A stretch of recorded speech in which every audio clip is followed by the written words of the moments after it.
Chapter 51. Lord Idris Morningstar. I'm asking why you're in Tamra. Your mother told me you're trying to recruit someone, Lord Idris said. I'm here to check on him. Shia flinched, glancing at Arthur and Levi, realizing her scheme might no longer be under wraps. She knew her father cared deeply about his agency.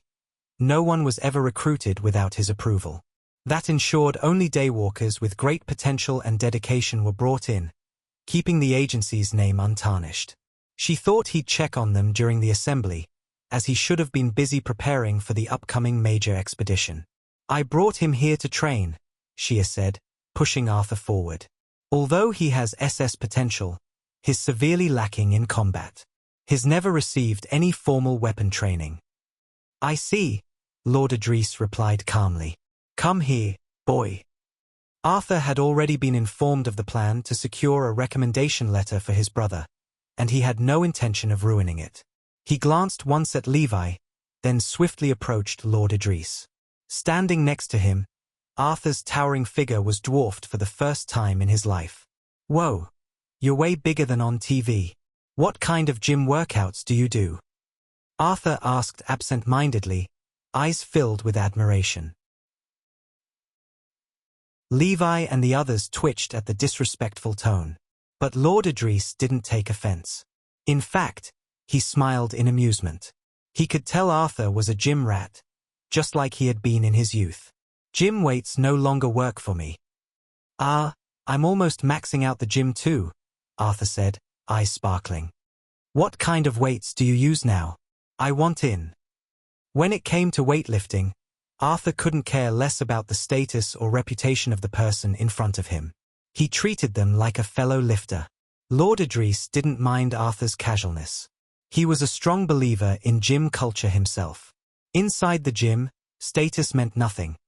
Only the crushing weight and the shared goal to grow as swole as possible.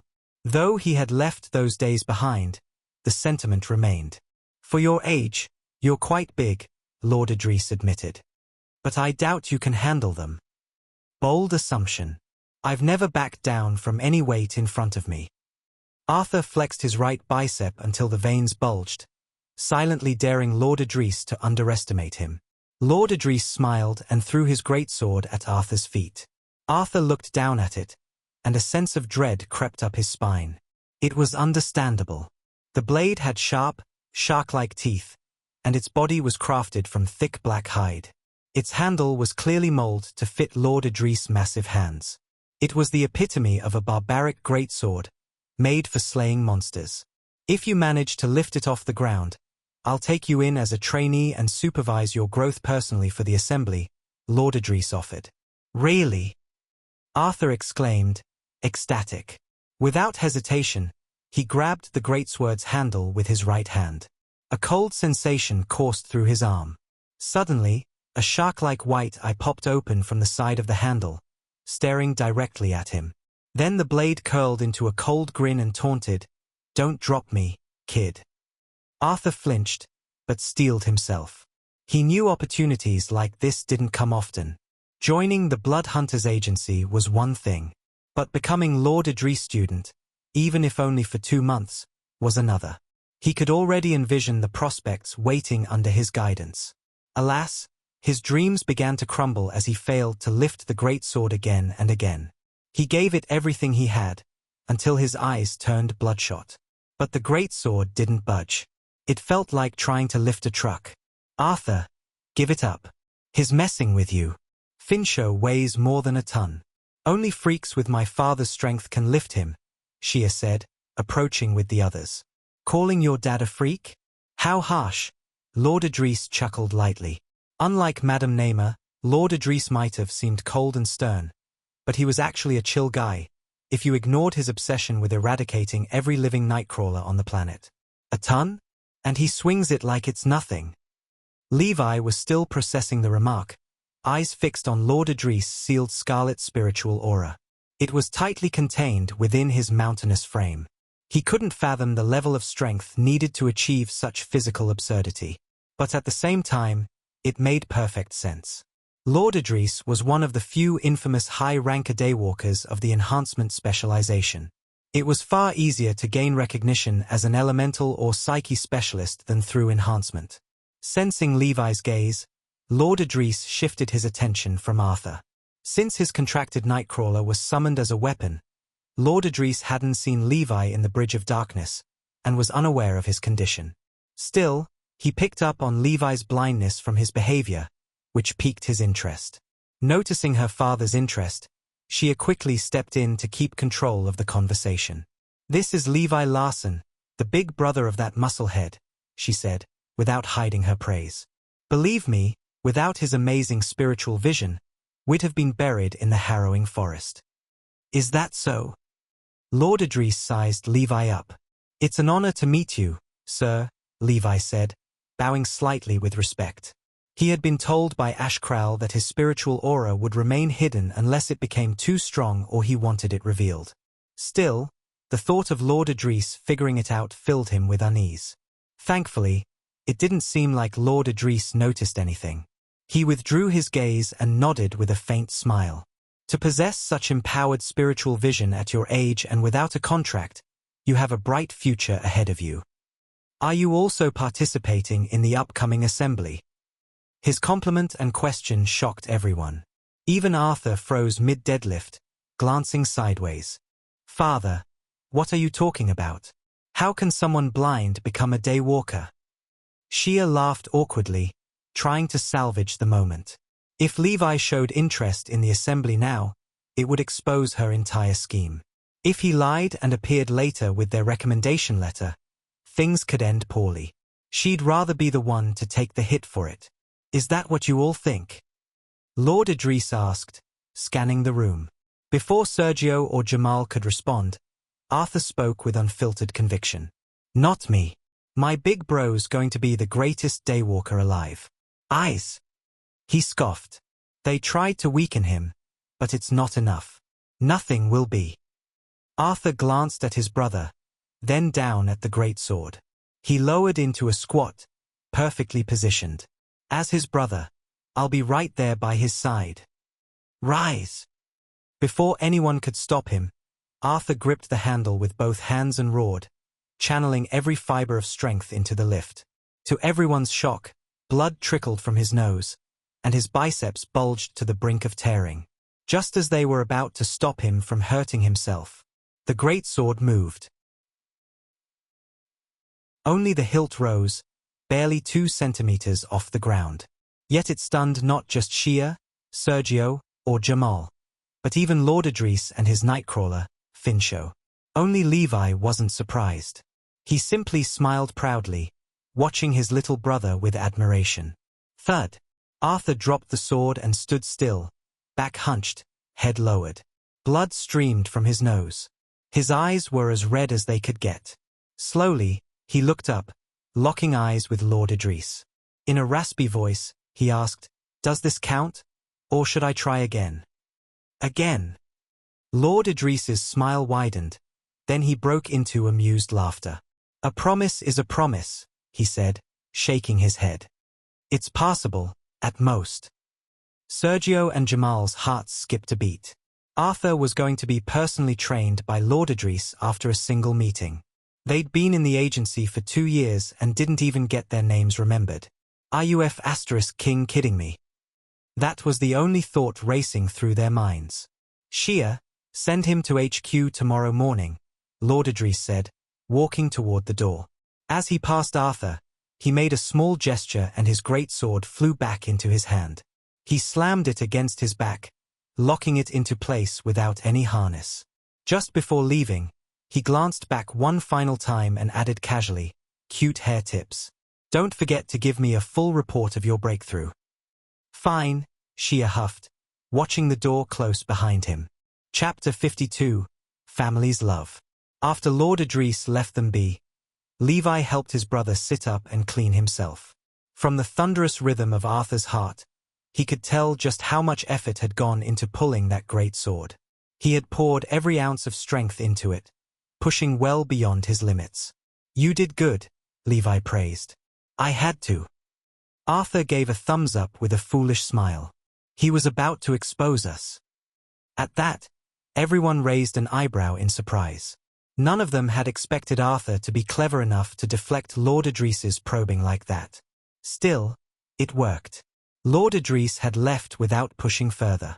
Shia knew it was for the best. Even if he'd shown a flicker of interest in Levi, he wouldn't have recommended him. Each agency was only allowed to give out one recommendation letter. The bigger ones could give 2 at most. And in Lord Idris's case, someone had already claimed the second. He wouldn't be foolish enough to hand Arthur's letter to Levi. "You lucky dog. I can't believe Lord Idris is going to train you for 2 whole months," Sergio said as he stepped forward and smacked Arthur on the back. He tried to hide his jealousy, but it was obvious. Seeing his lord pick a citizen over him stung. Meanwhile, Jamal had Arthur in a playful headlock, his twig-like arms making it look like Arthur was wearing a black scarf. "You must be excited," Jamal gritted through his teeth, half joking, half burning with envy. He wanted nothing more than to choke Arthur out cold, but knew his arms would snap if he tried. "Ow! I don't think I'll go." Arthur shook his head, almost twisting Jamal's arm in the process. Jamal froze. "What are you talking about?" Shia frowned. She might have resented her father's rigid expectations, but she still respected his power. A few moments of his guidance were more valuable than most would ever realize. Arthur had no idea how lucky he was, and yet, he was planning to throw it away. It was beyond foolish. "I thought we'd train in Tamara," Arthur said simply. "I'm not going to the capital and leaving my brother behind." "Arthie, I'll be fine on my own," Levi smiled, patting his brother's shoulder. "Go and learn as much as possible. Opportunities like this are rare. Most candidates would do anything to have them." "Are you sure?" Arthur asked, his brows knitting. "It's a whole 2 months. You think I won't survive 2 months without you?" Levi's tone sharpened. "Big bro, I'm worried you might overheat and pass out again from your cultivation," Arthur sent through Ustra AI. "I'll be fine," Levi smiled serenely, as if to say, "I'm not the same as before." Arthur fell quiet. He had seen it himself, how his brother now moved without a cane, how his eyes saw more than his own. Levi had told him about his new ability and how drastically it had improved his awareness. Still, Arthur knew that Levi liked to step out every now and then, and it would be harder without him. "How about you come with me?" "No. It's best I remain in Tamara," Levi said with a shake of his head. He preferred the quiet of his apartment. It made cultivation and training easier. The capital would be too noisy, too distracting. Besides, if Levi came along, Arthur wouldn't be able to focus. He'd be too busy worrying about him. "Ah, if you say so." In the end, Arthur relented. He knew better than anyone how stubborn his brother could be. When they finished their talk, Arthur turned to the silent group and asked, "So, are you going to show us your ultimate or not?" Everyone had always known the Larson brothers were close, but none of them had expected Arthur to willingly pass on a once-in-a-lifetime opportunity just to stay with his blind brother. It was a level of loyalty and love they simply couldn't fathom. For Levi and Arthur, though, it was nothing new. They had been orphans for as long as they could remember, raised by each other, protected by each other. The trials they had survived would have melted even stone. "Ah, sure," Shia finally said, pulling herself from her thoughts. She walked away from the group, her mind racing. The thrill of her perfect breakthrough had faded, replaced with something quieter, emptier. "What's the matter?" Bleeder asked softly. "I don't know," Shia lied. She did know. Deep down, she knew exactly what was wrong. But she couldn't say it, not even to her contracted partner. How could she admit that what the Larson brothers shared was her dream? A simple dream. To have a family's love. To know, without question, that someone would stand in her corner at all costs. Instead, her family was a machine. A corporate empire where affection was measured in results. Success granted status, failure meant erasure. Levi and Arthur sought strength, authority, and legacy. Shia? She just wanted to be loved. Yet, that seemed more unattainable than any of their paths. She steeled herself, pushing the ache deep down, just like she'd been taught. Then, without a word, she summoned her crescent-bladed crimson glaive. Her hair began to crystallize at the ends, and her eyes turned a gleaming crimson. With one flawless upward sweep of her glaive, a wave of massive blood crystal towers erupted from the ground and charged the steel door. Boom! The towers slammed against the steel and surrounding walls, sending shockwaves through the room. If not for the shock-absorbing barriers, the entire training center would have been leveled. Shia lowered her glaive, popped a lollipop in her mouth, and walked away from the smoking scene. Her face was unreadable. Her short figure cast a massive shadow against the jagged blood towers, an image that captured the quiet, terrifying strength she kept hidden. Shia, that was awesome. Holy, now that's what I call an ultimate. Ah, I so want a perfect evolution too. Sergio, Jamal, and Arthur rushed toward her, all grinning with awe. Shia smiled softly at their praise, though her heart wasn't in it. Then, a quiet voice reached her. It will be all right. She turned. Behind the others, Levi stood, leaning on his cane, his smile calm and reassuring. She blinked, startled. How had he known? There was no way he could read her thoughts, yet everything about him, his words, his tone, his presence, it felt like he understood. She didn't know that Levi could hear her heartbeats, and with them, her emotions. His attunement to others was sharper than most would believe. From her silence and her pulse alone, he had sensed the shift in her mood. He didn't know exactly why, but he had known she needed reassurance.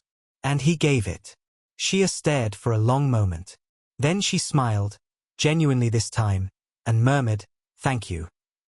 A short while later, Shia had taken care of the destruction she'd caused. With a wave of her hand, the towering, crystallized blood pillars broke apart into liquid form. Bleeder devoured the scarlet stream eagerly, storing it away for later use. Though solar energy was required to fuel and manifest abilities, once something was created, it remained. It was like converting solar energy into permanent matter through the Shadow Life Seed's will. Had this not been the case, humanity wouldn't have rebuilt itself so swiftly in under a century. Many daywalkers had contributed to the recreation of raw materials. Iron, steel, glass, and more, reshaping the world in record time. Without their intervention, civilization would still be clawing its way through a post-apocalyptic wasteland. Instead, society now stood on the shoulders of daywalkers' governance, focusing on technological advancement and regional stability.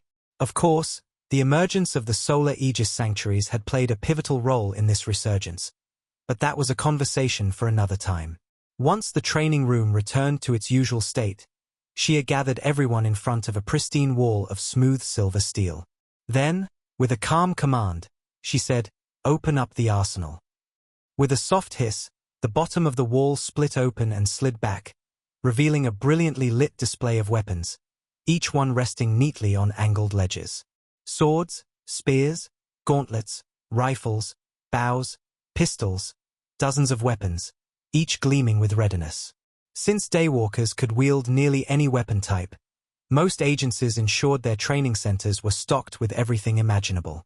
The goal was clear: help future candidates discover the weapons that would eventually evolve with them, sometimes even becoming unique variants.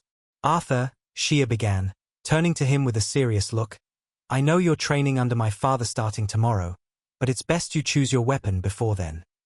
"Why's that?" Arthur asked. Shia folded her arms. "Because he can be stubborn. I fear he might force a weapon on you under the pretense of knowing what's best." It wasn't an exaggeration. There were many lineage families where every member used the same weapon type, generation after generation. To some high-ranking daywalkers, free will was just a liability. Arthur grinned. "Don't worry. I already chose my weapon when I was 8. He walked confidently toward the wall, bypassing blades and guns, and stopped in front of a dusty, circular brown shield. Compared to the rest, it looked almost forgotten, untouched for years. He lifted it from its ledge and strapped it to his arm, turning back to face the group. With a big, foolish smile, he struck a dramatic pose. "How do I look? Dashing, right?" Chapter 53. deciding on his weapon. A shield? You can't be serious. Sergio's eyelids twitched. Jamal and Shia exchanged skeptical glances. It wasn't that shields were useless, but they weren't exactly seen as prime picks either. After all, they were called weapons for a reason, and a shield didn't quite qualify. Yep, this is what I want, Arthur said with an easy smile as he dusted off the old shield.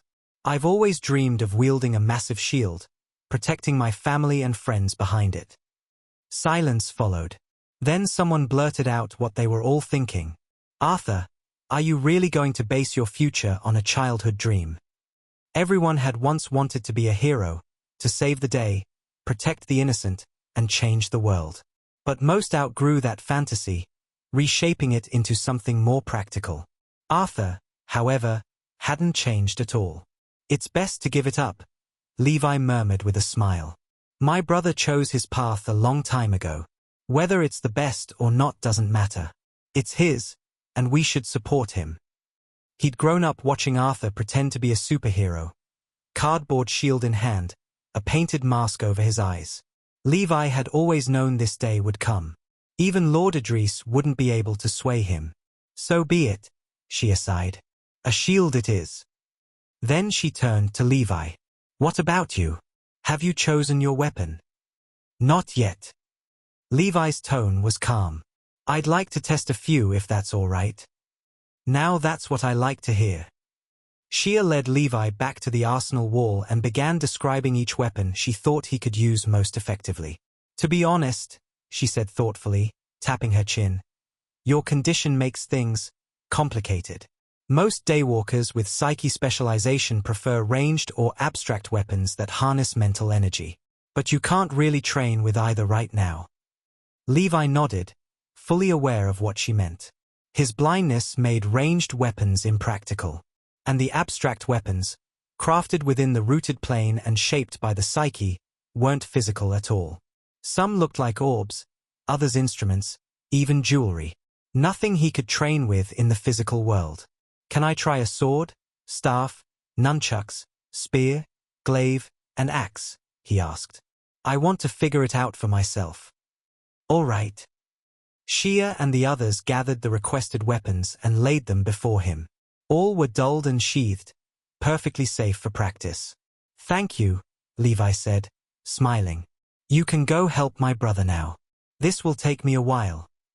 With that, they left him and returned to Arthur, gleefully teasing his shield choice as they resumed training. Levi sat on the ground, hands moving slowly over each weapon, using the low-pitched frequency he emitted to form faint images in his mind. He lifted each one in turn, testing their weight and balance. He started with the sword, then the staff, the axe, the glaive, the spear, one after the other. But none of them felt right.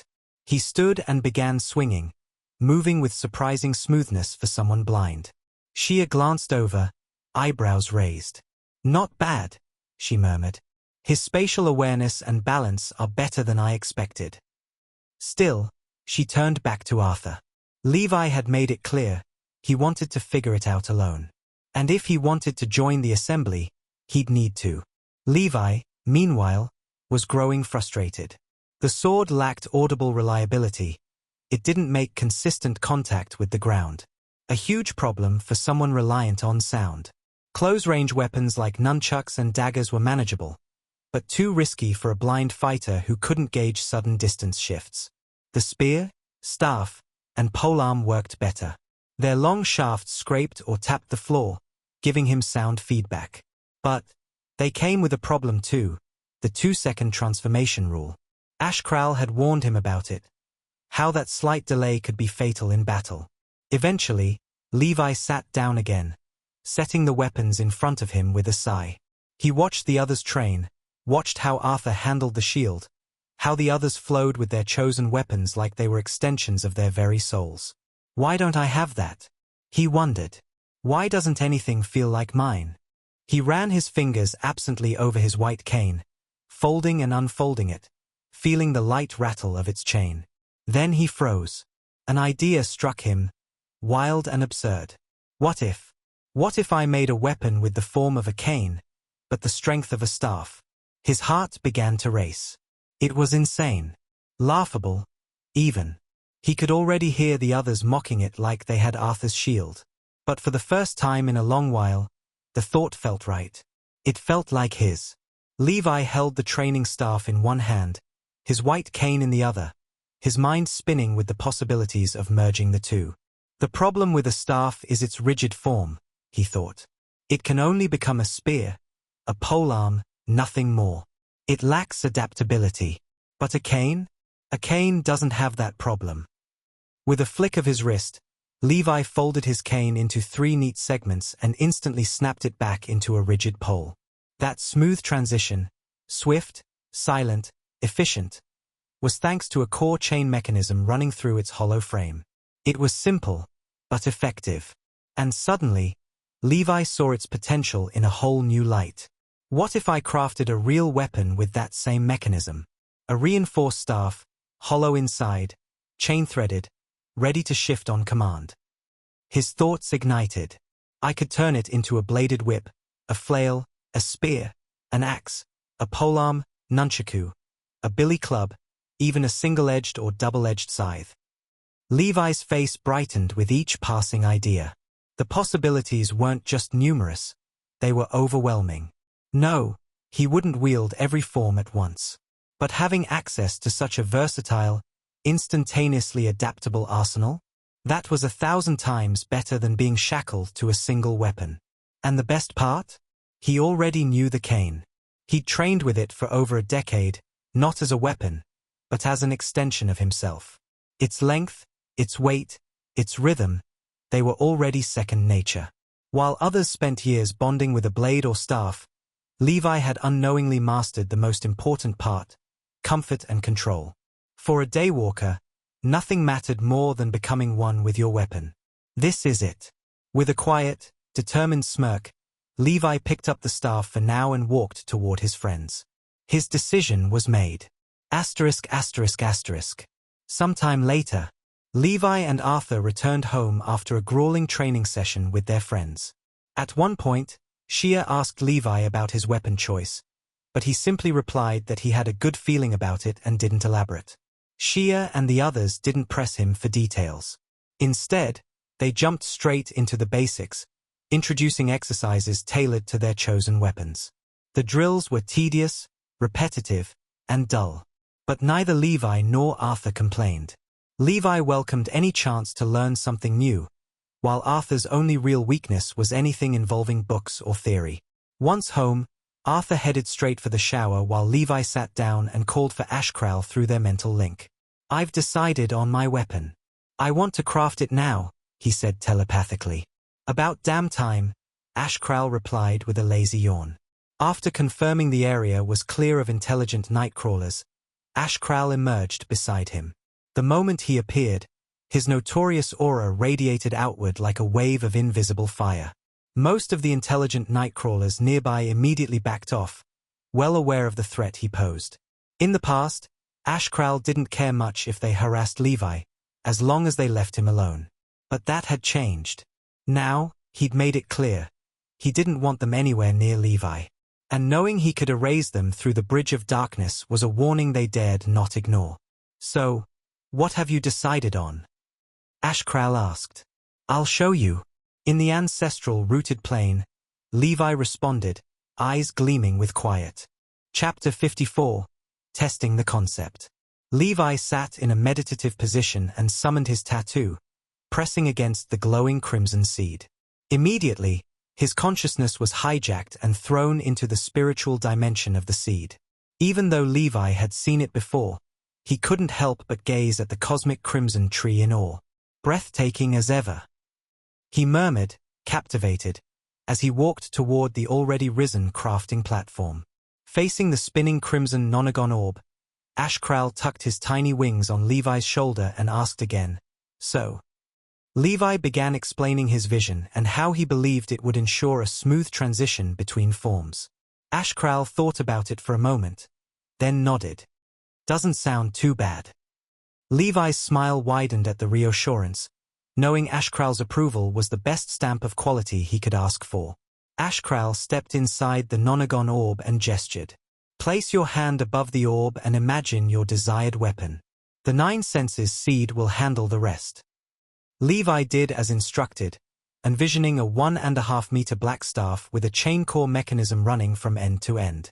He designed it to split into 5 small parts, but then changed it to 4, thinking 5 was too many. Sensing his hesitation, Ashkral advised, create the base version. You can modify it later.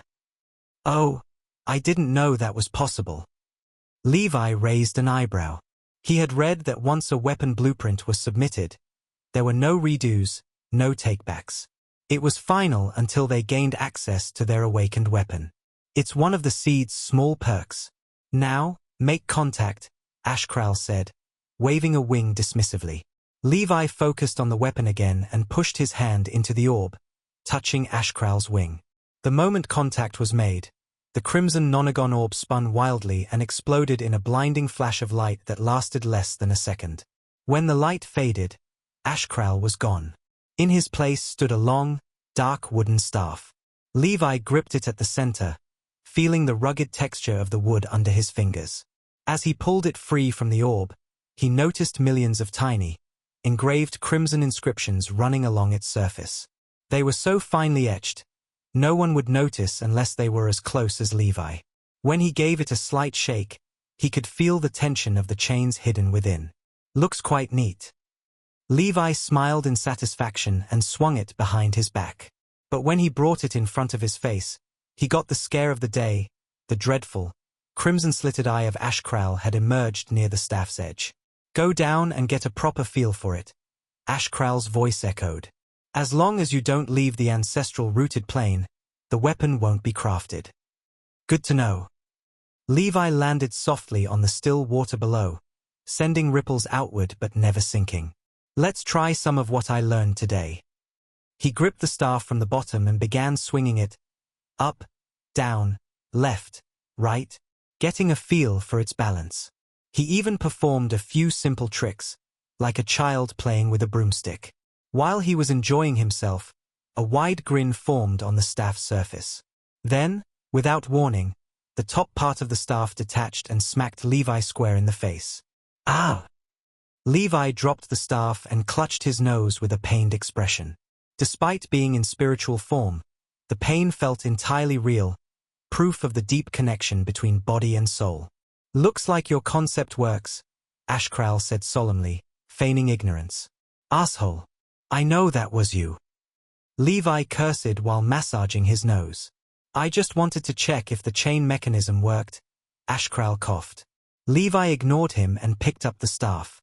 Then, without hesitation, he smashed it into the still water and held it submerged, seemingly trying to drown Ashkral. BLBLBLBBL. Help. My partner is waterboarding me.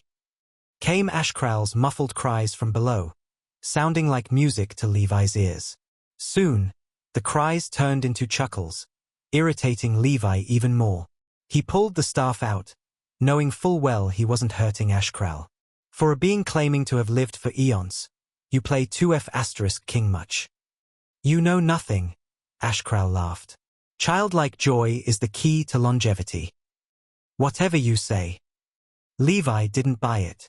He knew Ashkral was just excusing his assholish personality. What do you think about the chain mechanism? Levi asked, separating the staff into 4 parts and pulling them apart. The chains were tight, limited in length by the staff's own stature. Since he had copied the cane's chain mechanism exactly, the length couldn't exceed that of the staff. This meant the chain feature would only become useful after adding other weapon variations, something that bothered him. He wanted his first weapon to feel complete, not decorative. How about you increase the chain length and store the excess at both ends of the staff? Ashkral offered calmly. Oh, that's an interesting idea. But will it really work? The current mechanism depends on the chains having a precise length to keep the staff stable. Levi pulled the chains taut to demonstrate what he meant. In his mind, adding more would loosen the internal system and make the staff unreliable. You're limiting your imagination to physical logic, Ashkral reminded him. This isn't a real weapon. It's me reshaped into one. You can control internal mechanics as long as you don't add entirely new components. Levi paused, realizing he had been thinking in rigid terms. In truth, he only needed to respect some laws of physics. Not all. If that's the case, can you lock the excess chain with a mechanism under my control? Yes. Levi didn't wait. He rushed back to the platform and made the changes. After another flash of light, the new version of the staff appeared. It looked almost identical, except the ends were now thicker and wrapped in crimson root-like engravings. Levi loved the new appearance, though he immediately noticed the weight had increased. Still, it wasn't an issue. He'd grow strong enough to make it feel like a feather. Back on the water, he snapped both ends open. The thick sections dropped, pulling out a long crimson-rooted chain. Only once a small pile formed at each edge did the chains tighten. Levi held the staff at the center, smiling widely as he gazed at the dangling ends. This is it. He didn't even need to test it further. He knew this was the missing piece. Still, he willed the chain's retraction to confirm everything worked. Whoosh! The chains shot back inside the thick ends like anchors reeling in. Once the excess was stored, a small wooden compartment latched shut, locking them in place. The staff returned to its solid form in less than a second. Satisfied? Very. If you still want more modifications, it's not too late. No. Levi shook his head. The staff is the perfect balance of complexity and simplicity now. More would only ruin it. Good. Ashkral smiled, pleased. Still, Levi spent a few more minutes swinging and fooling around with his weapon before stepping onto the platform one final time. He placed the staff into the nonagon orb. I have chosen my signature weapon, and it will be called. He paused, searching deep within himself for a name that matched the weapon's soul. Then, the memories returned, scenes from that cursed night. Every second, every scream, every horror replayed in his mind. His expression darkened, and his voice dropped to a whisper. Judgment's chainstaff. He added, coldly, I'll use these chains to bind the ones who destroyed my family, and this staff to shatter their bones to dust. I'll bring down my judgment on all who stand with them. This, I swear. The moment the final word left his lips, the name Judgment's chainstaff was seared in glowing Ilthorian script at the base of the staff, forever marking its creation. Levi had officially become a true daywalker. Chapter 55, Professional Upstairs Neighbor. The next morning, Shia called Arthur and informed him she was waiting downstairs. Arthur had already packed his suits and was sitting beside his brother, waiting for the call. She's here, Levi smiled, his enhanced hearing easily picking up Shia's voice through Arthur's earpiece. Arthur wasn't bothered. Levi had already told him his main evolutionary trait was related to sound. If he hadn't seen what his brother could do with echolocation, he wouldn't have felt at peace, leaving him alone for 2 whole months. They had been together ever since their parents were murdered, and this would be the first time they'd be apart for so long. Go already. You know how thin Shia's patience is, Levi said as he gave Arthur a small shove toward the door, luggage in hand, after sensing the shift in his heartbeat. Fine, I'm going. Arthur grabbed his bag and opened the door. Before stepping out, he turned around with a solemn expression. I'm going to work my ass off these next 2 months. I don't know about you, but my goal hasn't changed. I'm aiming for the number 1 rank in the contract ritual assembly. How surprising. I'm aiming for it too, Levi chuckled. Though already a daywalker, Levi wasn't joining the assembly just to disguise his awakening. The contract ritual assembly was one of the most anticipated events of the year. Beyond being a stage for the chosen to shine, the top 5 contestants would receive rewards capable of drastically accelerating their evolutionary path. The bottom 2 rewards were modest, just a few hundred solar Aegis coins and a minor discount at the Grand Training Center. But the top 3 were truly valuable. Third place received 1,000 coins and a 10% discount for 6 months. Second place got 2,000 coins and a 15% discount. But first place, the first ranker would earn 5,000 solar Aegis coins and a 30% discount for an entire year. To put it in perspective, Levi nearly lost his life in the harrowing forest and barely walked out with materials worth 1,000 coins. The 30% discount alone could save more than that in the long run, and every major agency knew it. That's why they pushed their candidates to aim for the top prize. It was worth more than gold. "Then I'll see you at the top," Arthur grinned, holding out a fist. "Not if you fail the intelligence trials." Levi smirked, bumping his fist. "At least I won't get beat up on national TV." Arthur shot back with a grin, dragging his suitcase behind him as he walked away. Levi watched from the door, smiling faintly.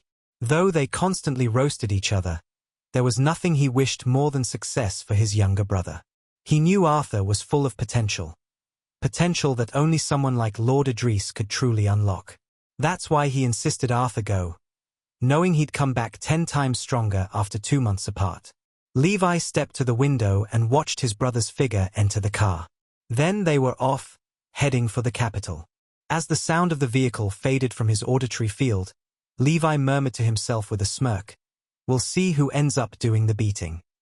Asterisk, asterisk, asterisk. Time flowed like a rich river pouring into the sea, steady, unstoppable. Before anyone realized it, the contract ritual assembly was just a day away. In those 2 months, or slightly less, Levi had been dragged through hell and back under Ashkral and Shia's relentless training. He spent nearly 5 hours a day mastering the basics of staff combat under Shia's sharp eye. The rest of his time was devoted to cultivating his power and honing his weapon. Because summoning his staff outside risked exposure, Ashkral had taught him a trick: how to keep the ancestral rooted grounds open by not unlocking the next innate ability. After reaching the second stage of his 9 senses seed evolution, Levi deliberately ignored the blooming nonagon flower above his head, brimming with glowing abilities, and remained on the still ocean under Ashkral's mentorship. The seed didn't care whether he claimed his reward or not, but Ashkral had warned him. He could perfectly erase his spiritual aura only while remaining in the second stage or lower. If he advanced further, he'd risk being sensed by perceptive beings, like the Willow Grove. Since the assembly was taking place in the Solar Aegis Sanctuary, surrounded by powerful entities, it was better to play it safe. Though he halted cultivation, Levi used his free moments to try sensing the dark energy flowing through the Bridge of Darkness. So far, it remained elusive. On the upside, his combat abilities had skyrocketed under Ashkral's brutal training. Even when his mentor was at his most insufferable, the results spoke for themselves.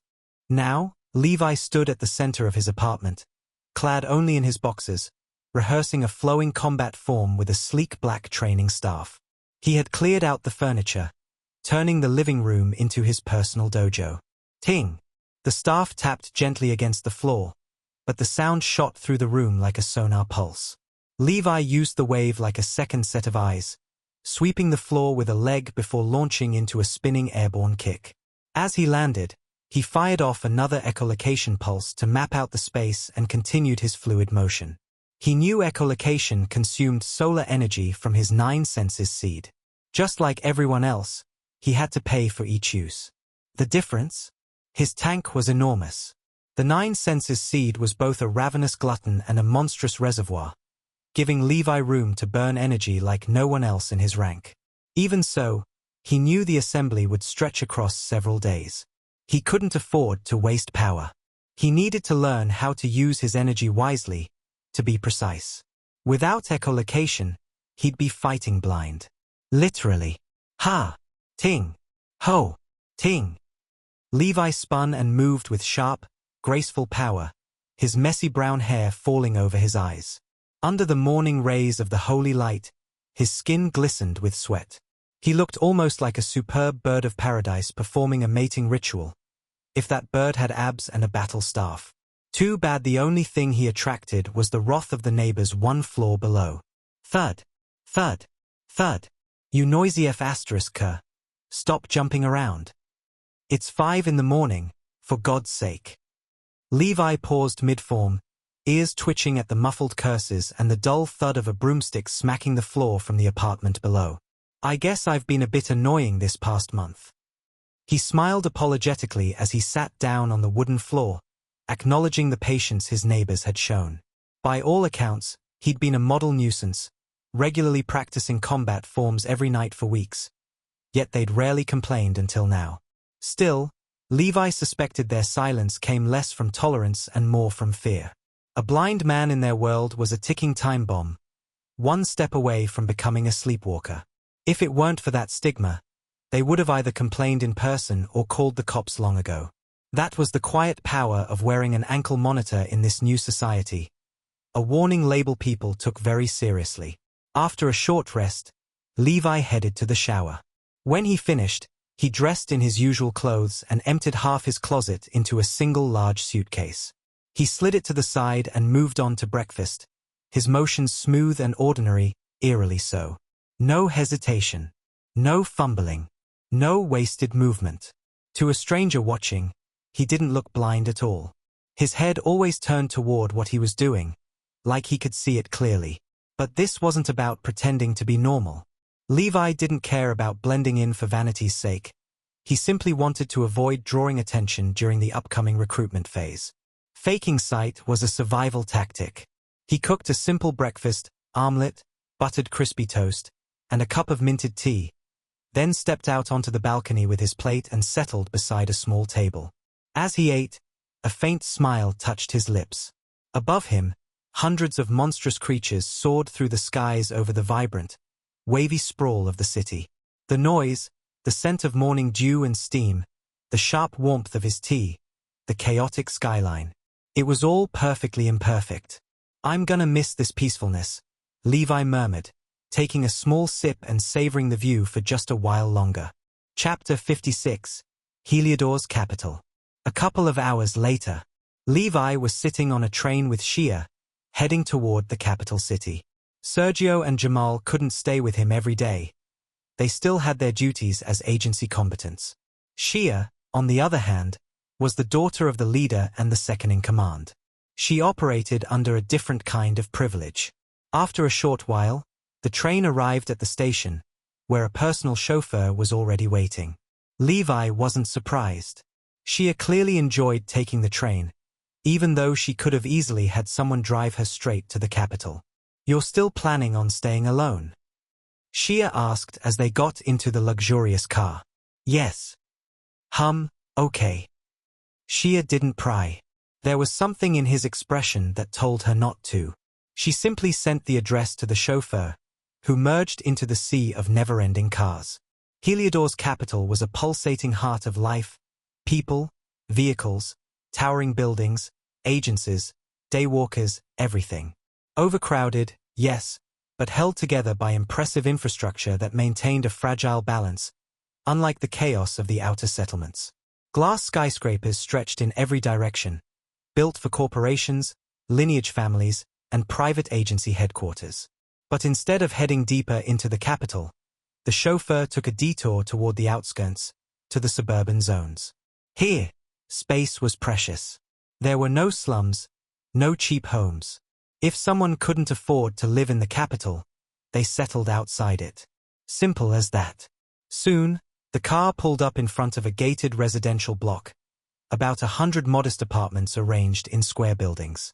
Compared to uptown villas and southern housing complexes, this was considered bottom-tier housing for the capital, and still 5 times more expensive than anywhere outside it. "We've arrived at the gate," the chauffeur said. "Thanks for the lift."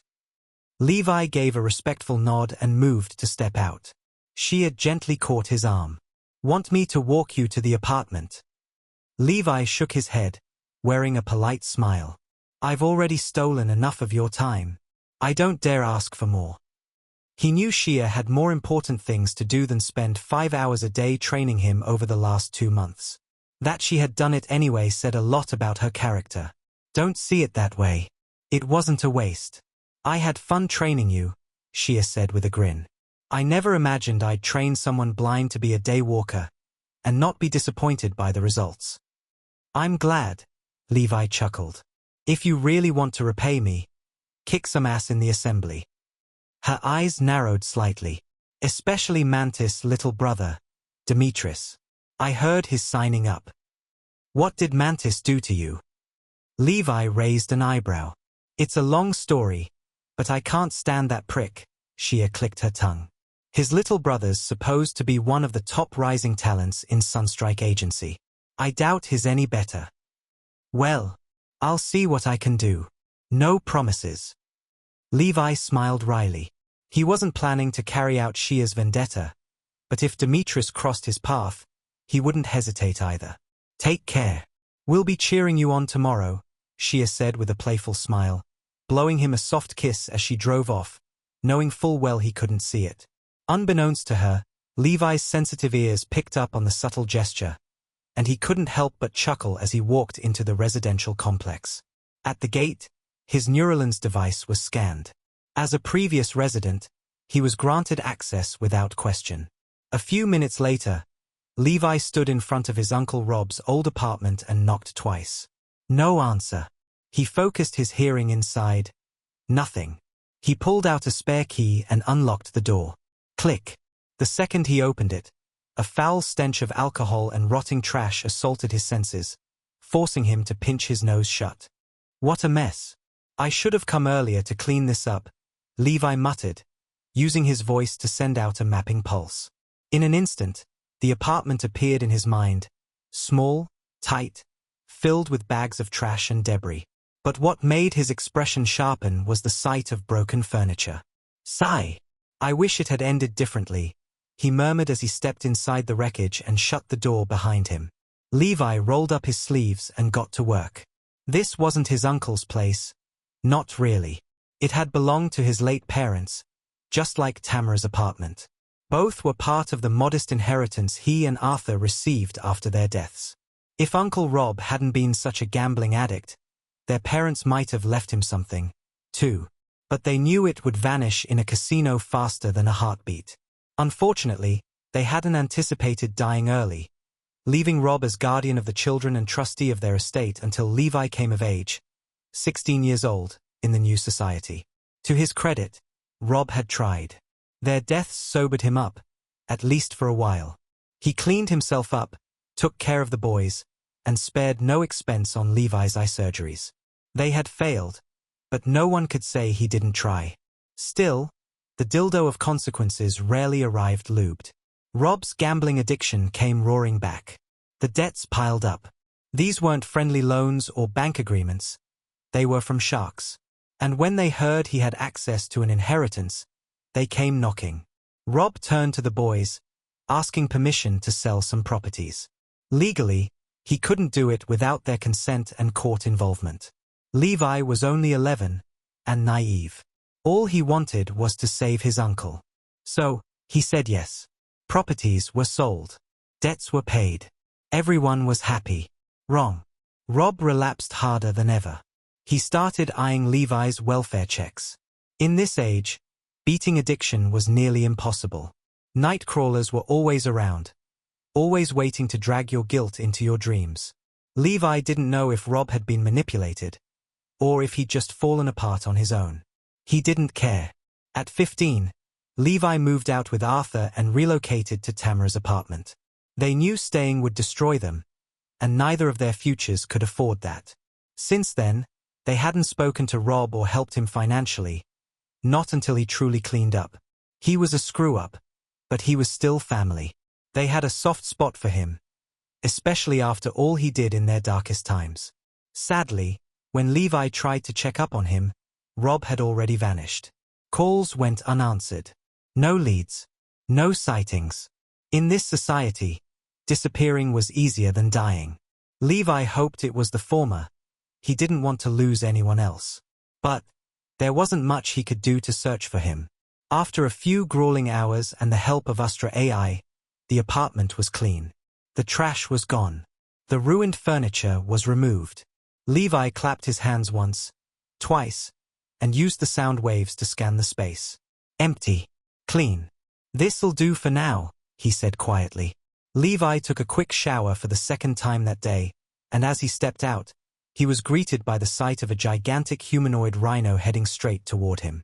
The creature's body was covered in shimmering, crystallized rock, making him look like an armored statue sculpted from gemstones. His singular horn was long and curved inward, almost as if trying to pierce his own skull. His spiritual aura was so well contained, It leaked almost nothing.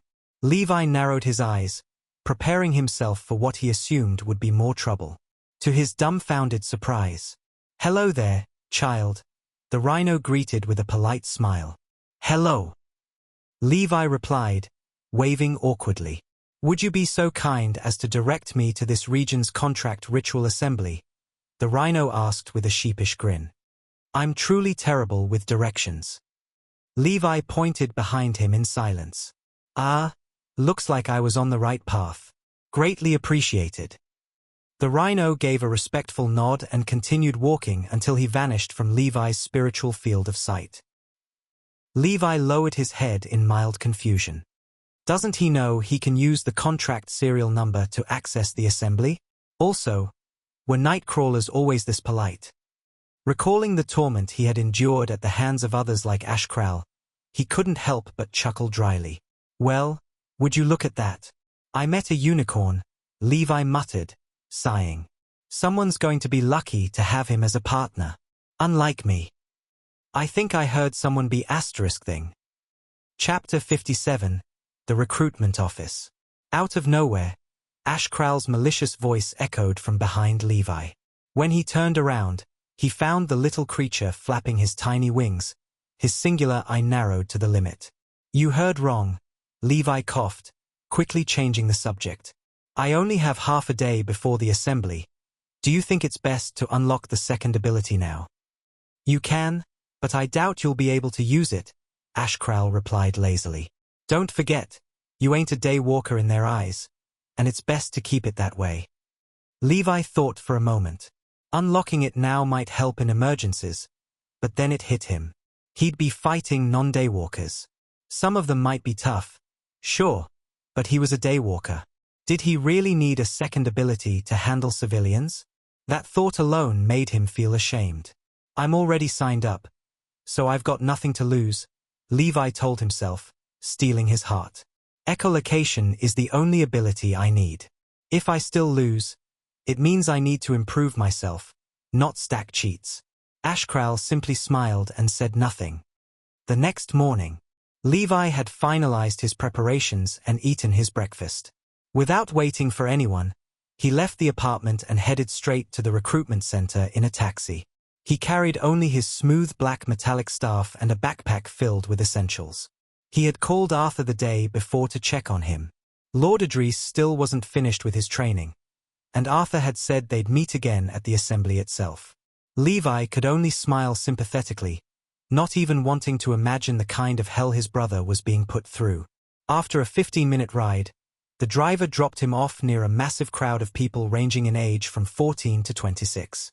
3 long queues wound in front of a modest government office, the recruitment center, and the first blockade on the path to becoming a daywalker. Usually, nearly all young people within that age range qualified, as the requirements weren't that strict. 2-time repeat limit. Must be under 26. No serious criminal record. No major mental instability. Definitely no ankle monitor wearers.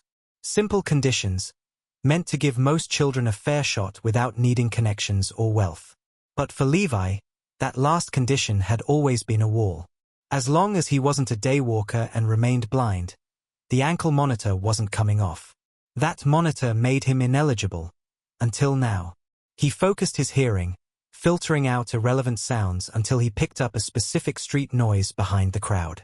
Using it to map the area, he made his way toward an empty curb and sat down, resting his backpack on his lap. He waited silently, surrounded by families, friends, and supporters of the candidates. The recruitment process usually lasted about 2 hours at most. With 3 recruiters and Neuralins scanning tech, things moved fast. They only needed to scan a device and confirm a candidate's public records. If everything checked out, they were in and sent straight to the Solar Aegis Sanctuary. Levi was waiting for the final moments of the recruitment window. The later he went in, the fewer eyes and the less drama. As for Arthur, lineage candidates like him were processed privately. Since Levi was technically one of them, sponsored by a lineage, Shia had taken it upon herself to shield both brothers during recruitment. A lot of effort had gone into making sure Levi slipped through the cracks. Eventually, the serpentine lines vanished. Most applicants were accepted and sent toward the sanctuary, faces split between excitement and dread. A few were turned away, shoulders sagging as they left in silence. It's the moment of truth. Levi exhaled deeply and stood up. His posture straightened, head held high, black circular glasses hiding his unseeing eyes. To any observer, he didn't look blind at all. He entered the office and used echolocation to guide himself toward the booths. 2 were already closed. Only the central one remained staffed. Levi walked up and gave a polite smile. "I'd like to participate in the contract ritual assembly." The recruiter was an older man, full white beard, deep-set wrinkles, and a bald spot he tried to hide by styling the rest of his hair backward. Yet, it still gleamed under the harsh lighting. "Name?" the man asked, clearly impatient. He'd nearly finished his shift and was moments away from joining his co-workers for coffee, until Levi walked in. Levi instantly recognized the man's voice. He was the same recruiter who had thrown him out alongside Arthur last year. Still, he kept his face neutral. Levi Larson. The recruiter paused. The name stirred something in his memory. "Is this your second attempt?" "No. I see." The man didn't dwell on it.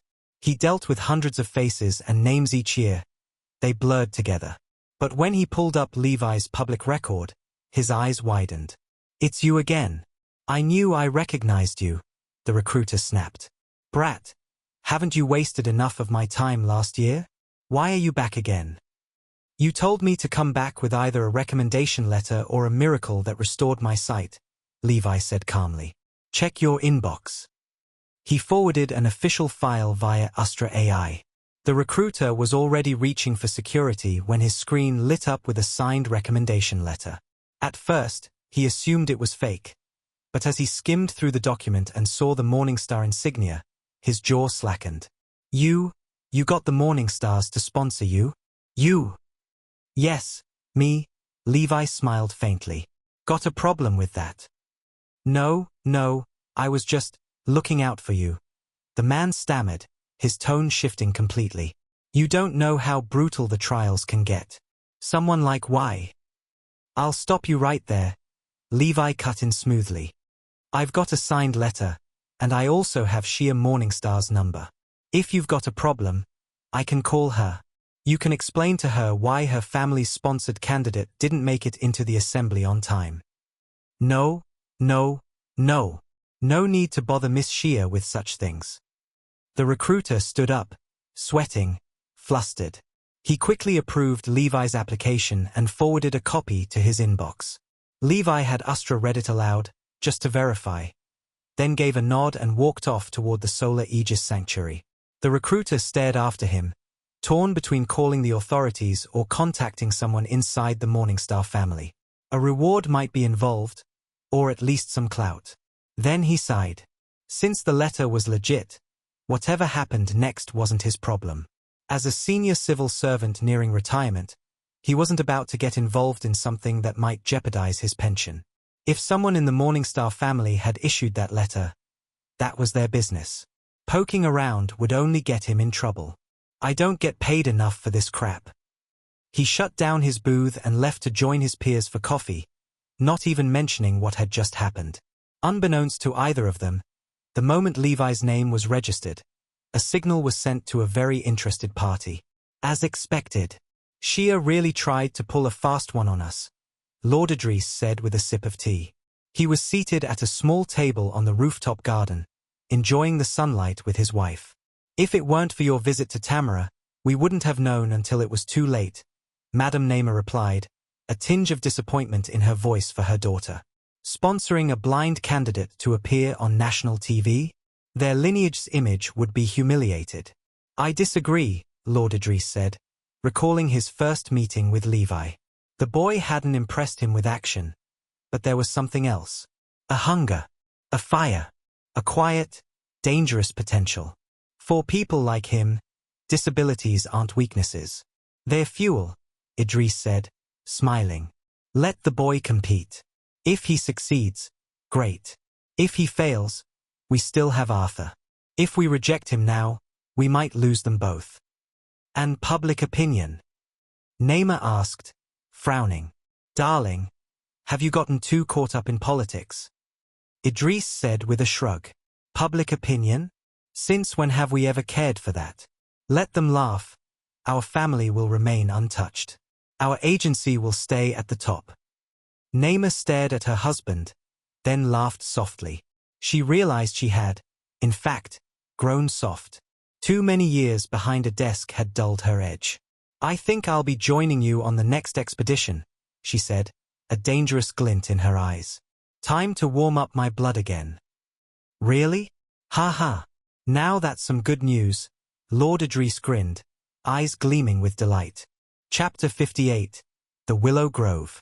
A short while later, Levi had arrived at the Solar Aegis Sanctuary, located at the very heart of the Heliodor Holy Region. Unlike the jungle of concrete and glass around it, the sanctuary stood inside a colossal ancient tree. Its enormous trunk bore the scars of time as it rose defiantly amidst the concrete labyrinth.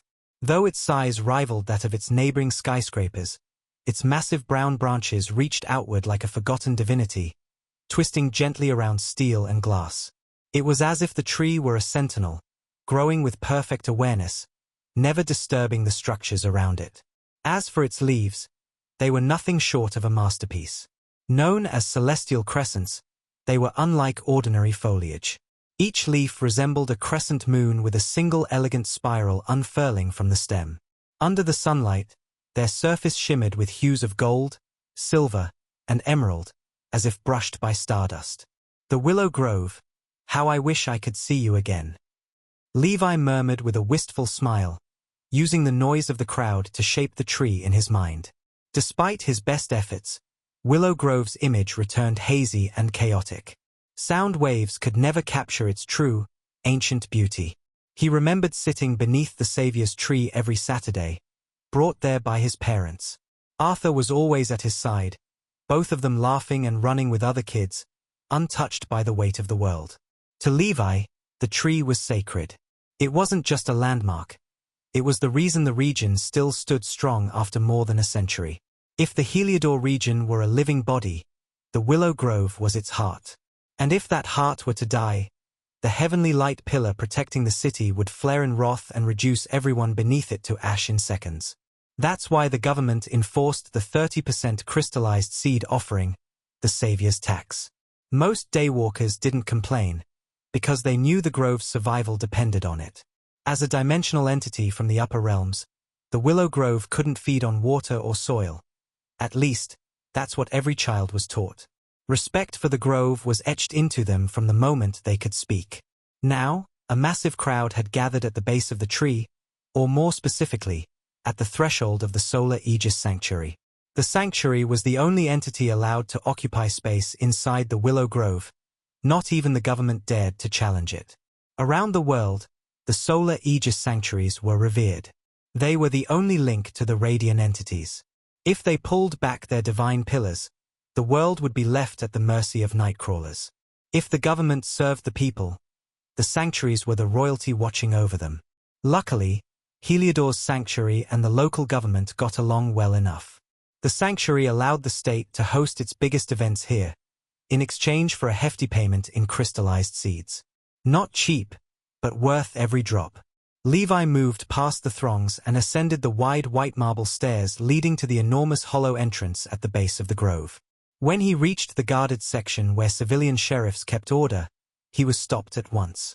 Show approved application or back off, the sheriff warned. He wore a dark blue uniform with black boots and a belt, armed with the same wooden firearm used by anti-sleepwalker officers. Levi calmly forwarded his approved application and motioned toward the sheriff's inbox. The sheriff checked his holographic display, brows raising slightly. Levi's application was valid, and he was sponsored. Please, enter from here. With a respectful nod, the sheriff pulled aside the railing and let him through.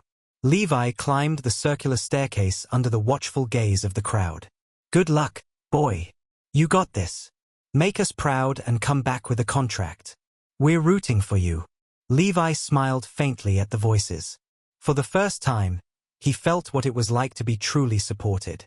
Not because he was special, but because in this region, daywalkers were revered. They hunted nightcrawlers and harvested the seeds that kept everyone alive. Without them, the willow grove would fall, and the people along with it. It had already happened elsewhere. Entire holy regions turned to dust. At the final step, Levi paused. Then, he braced his right leg and stomped down on the mirror-smooth marble. A sonic wave erupted, washing into the grove and feeding him a full map of its interior. What returned nearly stole his breath, not out of fear, but excitement. Over 200 humanoid auras filled the chamber, grayed out and scattered in every direction. All of them had turned toward him, the newcomer, standing alone in the massive open threshold. After a moment, they turned back to whatever they were doing, unaware of Levi's true condition. Here we go. Levi drew in a steady breath and stepped into the hall, his serene smile intact. But it didn't last. Big bro. Ha ha, you made it. Arthur's voice thundered through the solemn space. Levi's eyelid twitched as everyone turned toward him again, and to the approaching hurricane that was his brother. While Levi couldn't see him directly, his senses told him enough. Arthur's muscles had shrunk slightly, not from neglect, but refinement. He had worked himself to the brink, compacting his body into something leaner, deadlier, more efficient. Just as Arthur lunged forward for a hug, Levi's instincts flared. Without thinking, he slipped sideways and lightly tapped Arthur's head with the end of his staff. It looked like nothing, but a few candidates caught it. Levi did it without even facing him. Do you have to be so loud? Levi muttered. You're in a sacred place. Try not to get us kicked out. Ah, my bad. I just missed you, man. Arthur rubbed his head, grinning as he offered a fist bump. Levi tapped it. I missed you too. The place has been way too quiet without you. Haha. I know I leave a good presence everywhere I go. Yes, yes. If Levi had eyes, he would have rolled them so hard they'd rattle. Arthur had probably flipped the entire Bloodhunters agency upside down. Loud, shameless, and utterly himself. And now, in a room full of silent, serious candidates, he still didn't care. Come, let me introduce you to some of my new friends. Arthur tugged him toward a small group huddled beneath a twisted white staircase spiraling upward. The staircase led to the uppermost floors within Willow Grove, where a significant portion of the tree's hollow interior had been converted into housing quarters for the sanctuary. Hovering at the center of the spiral staircase's shaft was a wooden platform, adorned with massive Ilthorian inscriptions carved across its surface. It hovered gently, like a natural elevator pulsing with arcane energy. Just like the staircase and the floating lift, the rest of the sanctuary's interior was either sculpted directly from the tree's trunk or crafted with meticulous artistry meant to harmonize with the living wood. The smooth marble flooring blended seamlessly with the organic surroundings. Altogether, the atmosphere was cozy, serene, and steeped in a quiet reverence, befitting of the ancient tree's name, Willow Grove. When they arrived at a small gathering nestled near the base of the spiraling staircase, Arthur clapped his hands together and began his introductions. After naming each person with the same enthusiasm as a show host, he grinned proudly and gestured toward Levi. This is my big brother, Levi, the one I've been telling you all about.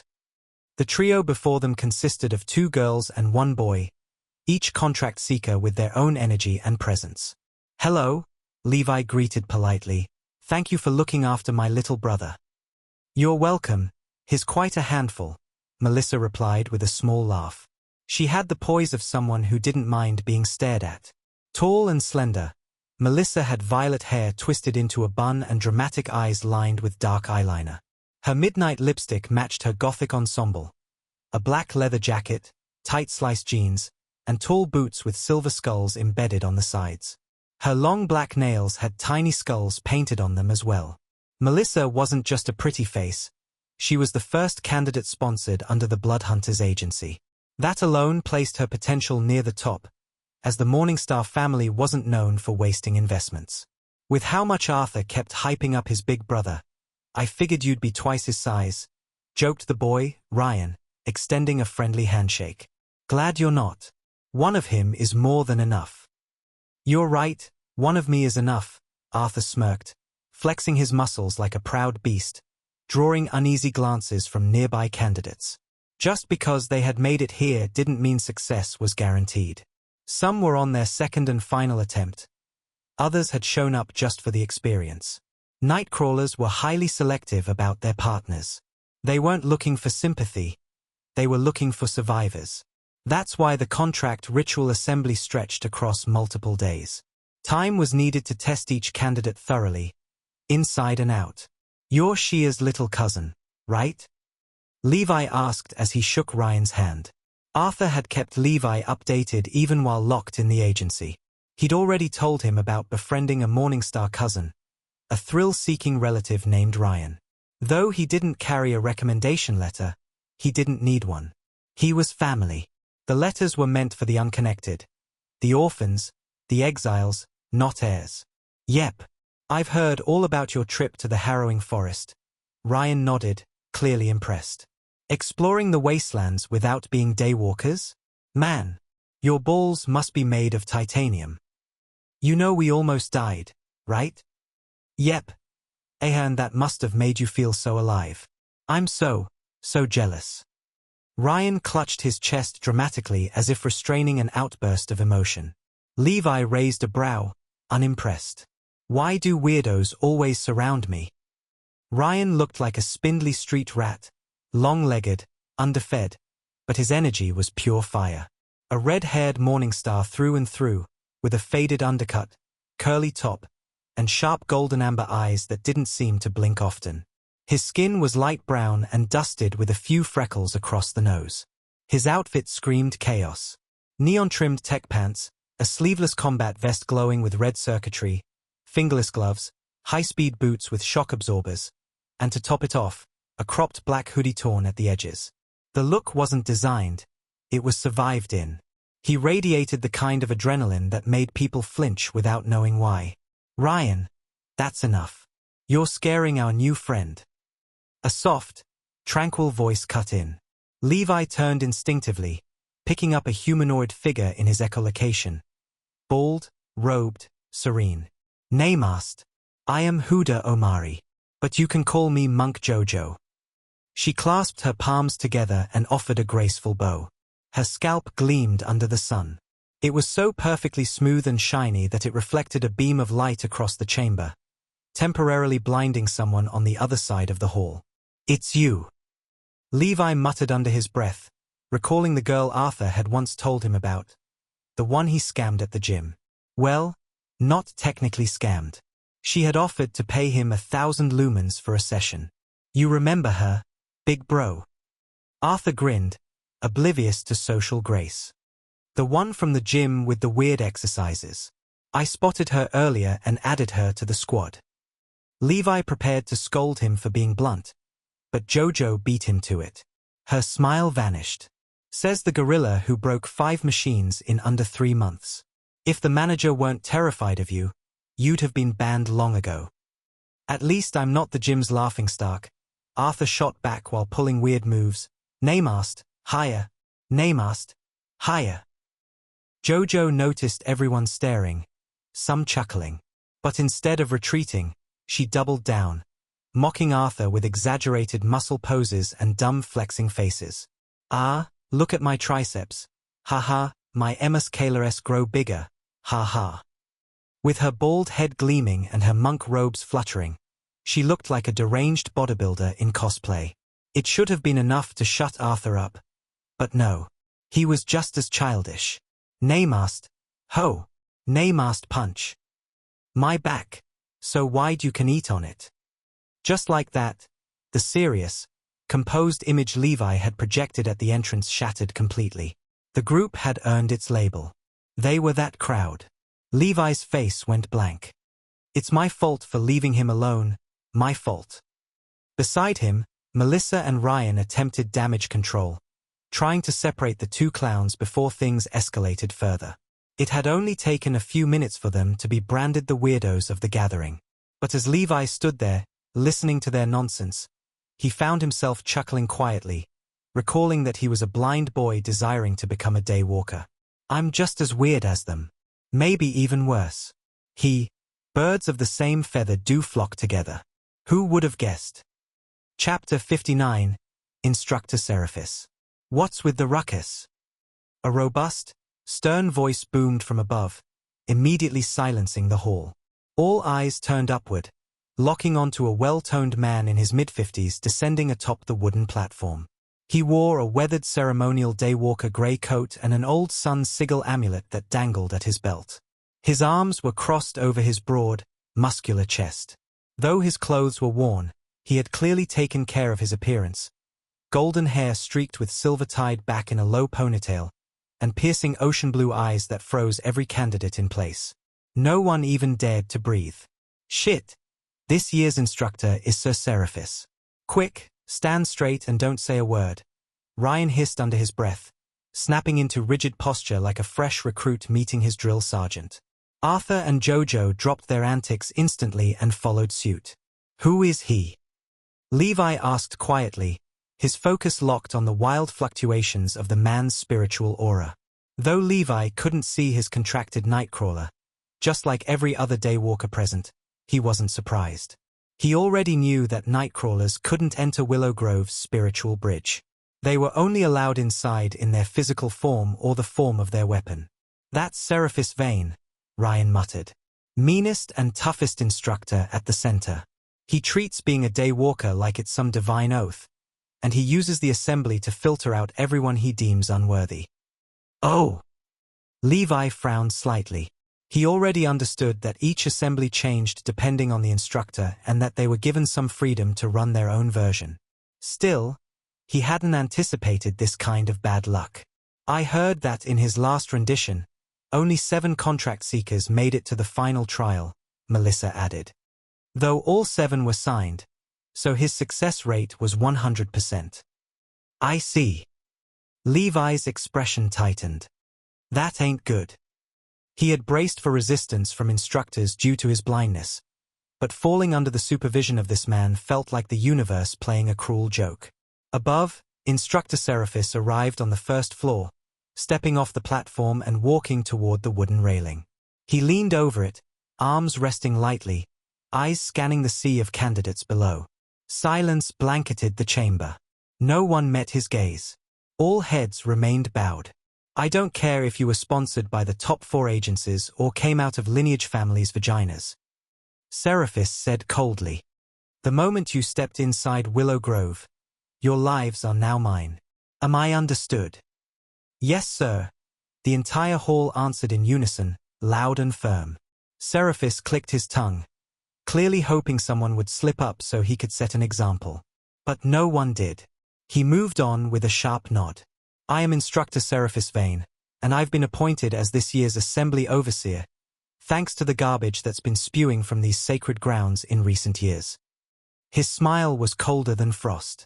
The trials are still the same, but I've added my own sweet twists to weed out the weak faster. Uneasy gulps echoed across the room. Seraphis loved the sight of crumbling confidence. As everyone knows, each year's assembly is split into 5 trials, all held within 7 days or less. He raised a pen-like device and flicked it forward, manifesting 5 massive holographic screens across the upper wall. Each screen bore a glowing title: Trial of Light Affinity, Trial of Physicality, Trial of Spirituality, Trial of Intelligence, Trial of Combat. Then, with a wave, a 6th screen materialized, this one showing a long list of names lined up one beneath the other. This is the Assembly's leaderboard, Seraphis continued. You'll be scored through a point system based on each trial's result. And just so we're clear, scoring 0 in any trial is instant elimination.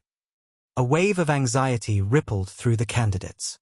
Unlike prior assemblies, failure to complete even a single trial now meant disqualification. Most weren't too concerned about the light affinity trial, unless they were disabled. Unfortunately for one hidden among them, that was precisely the case. I'm screwed. Levi's upper lip twitched. The new rule was a direct death sentence. And he wasn't the only one who noticed. Elsewhere, watching from a live broadcast, Shia, Sergio, and Jamal sat in silent horror. Seraphis Neuralins were streaming the entire thing to national TV. Isn't Levi doomed from the start? Jamal said, rubbing his forehead. Did he have to be this unlucky? Shia growled. She clenched her fists at the injustice. After all Levi had done to prepare, this was how it was going to play out? We can only hope he finds a way through it. Sergio murmured. Back inside the hall. Once all trials are finished, your fate will be decided. Seraphis clapped twice. Line up and enter the Willow Grove dimensional mirror. Without hesitation, the more experienced candidates stepped forward. They walked to a massive circular mirror at the far end of the hall, its edges wrapped in thick, twisted roots like a natural frame. The first candidate waited until the surface began rippling like a disturbed lake, then vanished into its depths. One by one, they followed, until it was Levi's group's turn. It's finally time to kick some ass. Arthur grinned as he shoved Levi forward, unaware of the internal crisis tearing his brother apart. The moment they stepped through, they arrived on a floating slab of land suspended in a dimensionless void. No sky, no sun, no stars. Just one massive artificial white sun above them and a never-ending expanse of misty colors swirling beyond the land's edge. Despite its alien appearance, they could all breathe and move without issue. The space had been tuned to mimic Earth's gravity and atmosphere. Above, Instructor Seraphis floated calmly on a platform of his own. Welcome to the boundless expanse, he declared. You'll be spending the next several days here, so you better get used to the scenery. The boundless expanse. Jojo murmured. I heard they host death games here. Yeah, Melissa replied. It's controlled by the nocturnal contract creator. That's why it's neutral ground for high-stakes events. No one knew who the creator really was, but he didn't seem to mind letting others use his domain. But for Levi, none of that mattered right now. I can't score 0 in light affinity, he thought, coming back to himself.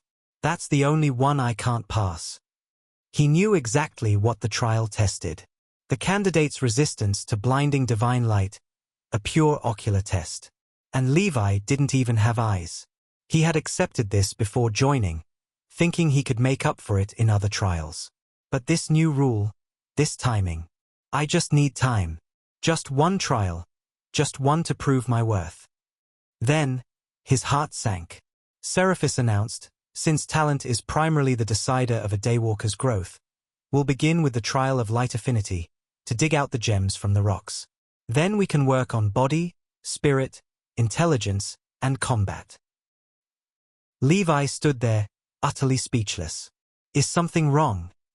Arthur whispered near his brother's ear after noticing the change in his demeanor. It's nothing. Levi forced a smile, not wanting to worry his brother and ruin his concentration. He could tell that his brother didn't connect the dots yet. I am left with the Hail Mary. Chapter 60, Trial of Light Affinity. Levi knitted his eyebrows as he used the surrounding noise to form a sound bridge connecting him to the stage. Then, he pressed his index finger into the bridge and focused deeply on mapping it. This was a technique he had refined over the past month. One that allowed him to visualize sound waves down to their tiniest crevices and reconstruct their structure by layering other noises on top. He applied this skill to the Ithorian inscriptions and symbols etched across the stage, forming a perfect three-dimensional auditory image of the surface, one he recreated in front of his mind's eye. Then, he began analyzing the writings, desperately searching for a way to shift the trial from testing light resistance in the eyes to measuring his body's endurance instead. Levi understood the principle. The stage, like most other totems, responded to spoken incantations. A command phrase activated the mechanism, and if he could find and alter it, he might just survive. It was a complex, high-risk endeavor, but not one unfamiliar to Levi. Come on, remember what Mom wrote in her textbooks, he urged silently. The Ithorian language is interconnected so precisely, just one change in the incantation could alter everything. I just need to find the incantation frame and its supporting utterances. Levi knew this wasn't a quick task. It was like decrypting a layered password, because every incantation was buried beneath millions of meaningless inscriptions. That was the totem's built-in security. 99.9% of the symbols served no purpose beyond camouflage, a forest hiding a single, vital tree. This was why most daywalkers whispered their incantations. They didn't want anyone else decoding them. Incantations were a free-for-all system. As long as you knew the language and how to pronounce it, nothing stopped you from using it. As for how he knew that this stage could test both eye and body affinity, it wasn't a secret. Some instructors ran tests for both, but most opted out of the body test, leaving it for the Grand Training Center instead. Not out of laziness, but because the results were almost always the same. Eyes absorbed light through photoreceptor cells built for that purpose. Skin reflected most of it and absorbed only limited wavelengths. If a candidate's eyes scored SS, their body was usually an A or lower, a statistical certainty in over 99.99% of participants. So the second test was seen as pointless. Still, Levi clung to it like a lifeline. He studied the circular wall of strange symbols and pushed his mind into overdrive, desperately trying to extract the correct phrase. Above him, Instructor Seraphis narrowed his eyes and turned his gaze toward the sky. "Now, let's greet our ugly dimensional friends," he said, raising a finger toward the void. Everyone instinctively looked up, and many immediately wished they hadn't. Thousands of enormous eyes stared down at them, filling the sky. Each one was different, seductive, monstrous, mystical, chilling. Not a single pair looked the same. They belonged to Nightcrawlers from the shadow dimension, invited to spectate the ritual. Any Nightcrawler that signed the nocturnal contract tied to this assembly had the right to watch, and to make a pact with any candidate they deemed worthy. Each contract had a unique serial number. That number turned it into a multilateral link. Anyone who had it could summon the same ritual and participate. In this case, however, Seraphis limited the connection to Nightcrawlers alone. If he hadn't, millions of humans could have watched through the sky, their minds directly connected to this space. Thankfully, his Neuralins broadcast was working fine. The void was still tethered to the Willow Grove mirror, which kept Earth's atmosphere and gravity active in this bizarre plane. The government had paid dearly to maintain this fragile bridge between worlds. Fresh meat at last. I've been waiting. Don't disappoint me, cuties. I want a decent partner this time. Look at those scared little faces. Kikiki, this'll be fun. The Nightcrawlers' voices echoed across the massive floating platform, rattling some of the candidates to their core. Seraphis had the authority to mute or dismiss them, but he didn't. Their commentary served a purpose, shaking the resolve of the weak.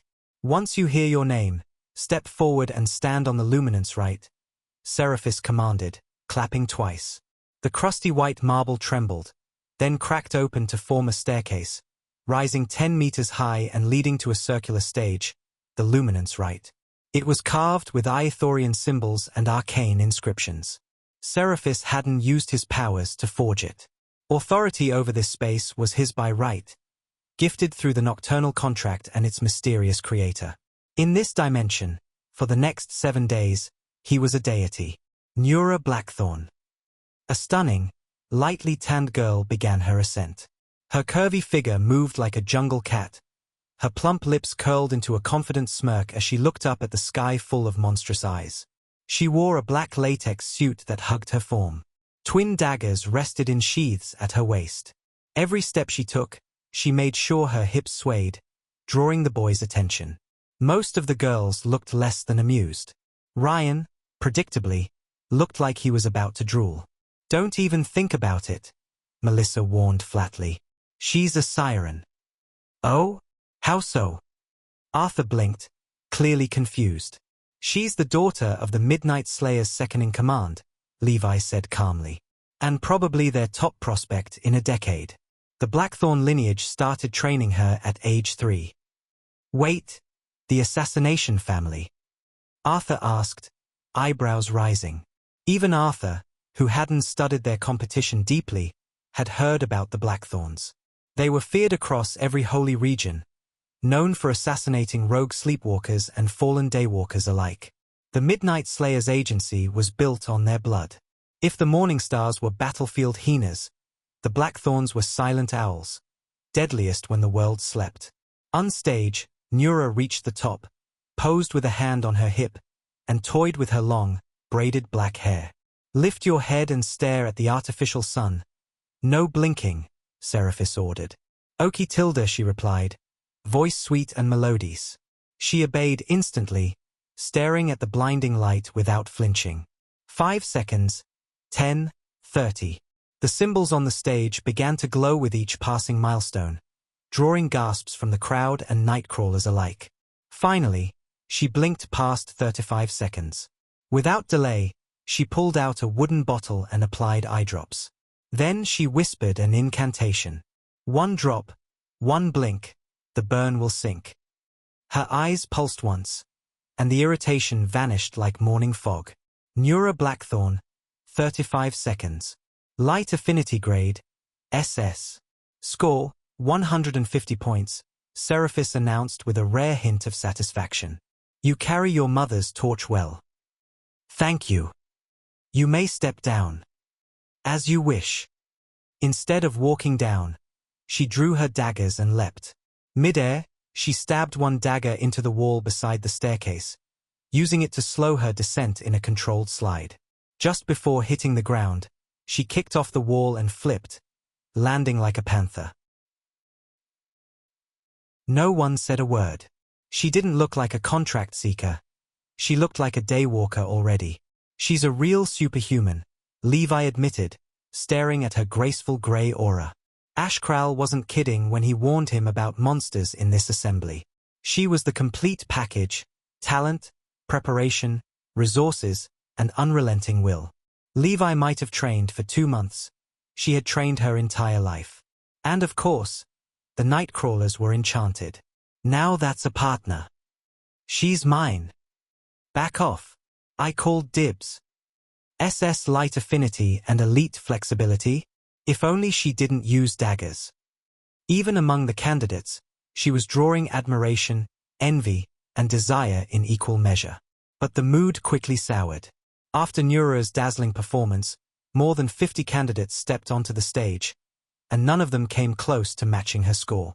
Seraphis' expression darkened with each result, as if he had tasted heaven only to be served sour water afterward. D grade. C grade. D grade. B grade. A grade. While no one had received an F yet, none had even grazed the S tier, let alone touched the legendary SS grade. Most candidates barely lasted 10 seconds before blinking, as though their eyes were on the verge of combustion. Though eye resistance to light could be trained, improved, and even restored with totems, this trial still held heavy weight in the eyes of both the candidates and the Nightcrawlers.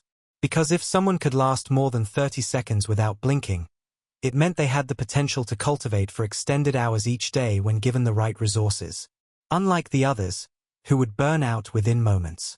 This trial effectively set the cultivation pace for every candidate, and Nightcrawlers paid close attention to it. A strong result promised faster evolution and a quicker return to their former power. After about an hour, Melissa was called and managed a solid A grade. Jojo followed and didn't disappoint either, earning an A as well. Then came Ryan and Arthur, both scoring a respectable B. Ow! I really thought it would be different, Arthur sighed, disappointed. His score didn't surprise him. He'd already tested his light affinity at the Blood Hunters Agency. His results had always hovered between C and B, with a max hold time just above 10 seconds. It's all right, Melissa consoled him gently. Light affinity isn't an exact prediction of someone's future.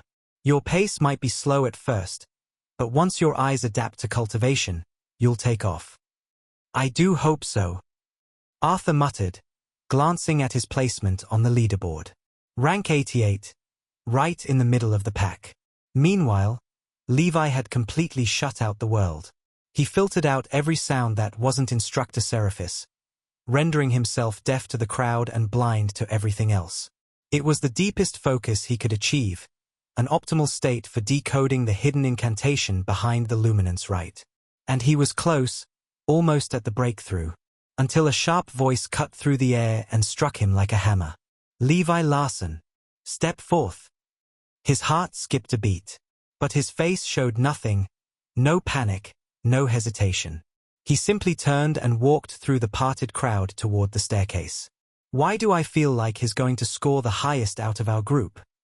Ryan murmured, eyes shining. Me too, Melissa smiled. Arthur's been hyping him up for a whole month. He must be the real deal. Damn you, Arthie. Levi's brow twitched slightly as he realized his stupid brother had been running his mouth again, painting him as some kind of genius.